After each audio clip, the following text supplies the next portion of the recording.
Client review property ಖರೀದಿಸುವ ಮೊದಲು customer experience ಏಕೆ ಮುಖ್ಯ. ಒಂದು ಪ್ರಾಪರ್ಟಿ ನಿಮಗೆ ಇಷ್ಟವಾಯ್ತಾ, ಆದರೆ ಖರೀದಿಸುವ ಮೊದಲು ಒಂದು ಕೆಲಸ ಮಾತ್ರ ತಪ್ಪದೆ ಮಾಡಿ. ಅದೇನೆಂದ್ರೆ ಆ ಪ್ರಾಪರ್ಟಿ ಅಥವಾ ಡೆವಲಪರ್ ಬಗ್ಗೆ ಈಗಾಗಲೇ ಖರೀದಿ ಮಾಡಿದ ಕ್ಲೈಂಟ್ ಏನು ಹೇಳ್ತಾ ಇದ್ದಾರೆ ಅನ್ನೋದನ್ನ ತಿಳ್ಕೋಬೇಕು.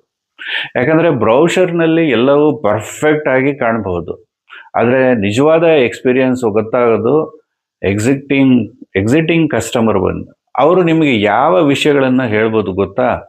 ಈ ರಿಜಿಸ್ಟ್ರೇಷನ್ ಪ್ರೋಸೆಸ್ ಹೇಗಿತ್ತು, ಡಾಕ್ಯುಮೆಂಟ್ಸ್ ಕ್ಲಿಯರ್ ಆಗಿದೆಯಾ, ಈ ಡೆವಲಪರ್ ಕಮಿಟ್ಮೆಂಟ್ ಸಮಯಕ್ಕೆ ಸರಿಯಾಗಿ ಫುಲ್ಫಿಲ್ ಮಾಡಿದ್ರ, ರೋಡು, ವಾಟರು, ಎಲೆಕ್ಟ್ರಿಸಿಟಿ, ಡ್ರೈನೇಜ್ ಮುಂತಾದ ಬೇಸಿಕ್ ಕಮ್ಯುನಿಟೀಸ್ ನಿಜವಾಗ್ಲೂ ಬಂದಿವೆಯಾ, ಮತ್ತು ಮುಖ್ಯವಾಗಿ ಖರೀದಿ ಮಾಡಿದ ನಂತರ ಕಸ್ಟಮರ್ಗೆ ಡೆವಲಪರ್ ಅಥವಾ ಏಜೆಂಟ್ ಸಪೋರ್ಟ್ ಹೇಗಿತ್ತು.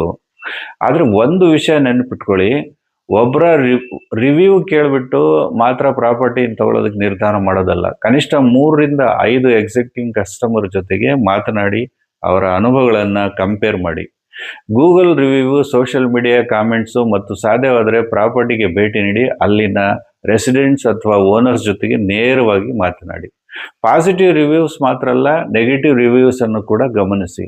ಯಾಕಂದ್ರೆ ಒಳ್ಳೆಯ ಇನ್ವೆಸ್ಟ್ಮೆಂಟ್ ಅಂದ್ರೆ ಕೇವಲ ಕಡಿಮೆ ಪ್ರೈಸ್ ಅಲ್ಲ, clear documents, good location, reliable developer, satisfaction ಕನಿಷ್ಠ ಇವೆಲ್ಲವೂ ಸೇರಿದ್ರೆ ಮಾತ್ರ ಪ್ರಾಪರ್ಟಿ ಮೇಲೆ ನಿಮ್ಮ ಕಾನ್ಫಿಡೆನ್ಸ್ ಹೆಚ್ಚಾಗುತ್ತೆ.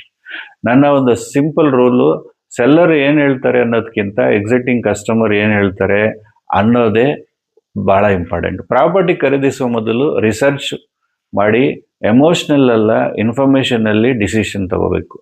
ನಾನು ನಿಮ್ಮ ರಿಯಲ್ ಎಸ್ಟೇಟ್ ಮೇಷ್ಟ್ರು. ಇಂತಹ ರಿಯಲ್ ಎಜುಕೇಷನ್ ಬಗ್ಗೆ ನಮ್ಮ ಪೇಜನ್ನು ಫಾಲೋ ಮಾಡಿ.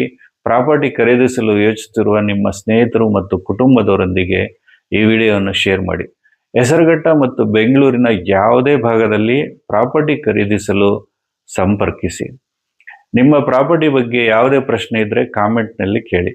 ಸರಿಯಾದ ಮಾಹಿತಿ, ಸರಿಯಾದ ಪರಿಶೀಲನೆ, ಸರಿಯಾದ ಪ್ರಾಪರ್ಟಿ ಡಿಸಿಷನ್. ಧನ್ಯವಾದಗಳು.